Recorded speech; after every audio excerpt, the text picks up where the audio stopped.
Dober dan. Torej, kaj storiti, komu povedati, ko nas ustrahujejo?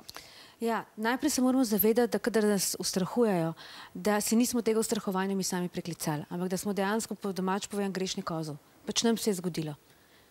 Tako to je prva točka, ki jo je treba pač vedeti.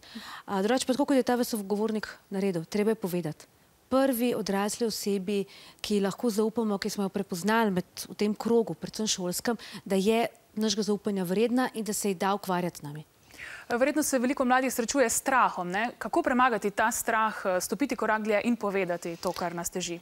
Ja, načeloma mislim, da druge izbire niti ni. Če ne želimo in nočemo pristajati na to, da nas bodo ustrahovali še naprej in si sami s tem, kako mi postavljamo meje, kako rečemo, nehaj, pusti me primer, ne moramo tukaj pomagati, pol je pač treba stopiti iz te cone udobja, če temu tako rečem, in tudi trpljenja lahko, pa povedati. Pomaga pa, da gremo k nekomu, ki mu zaupamo.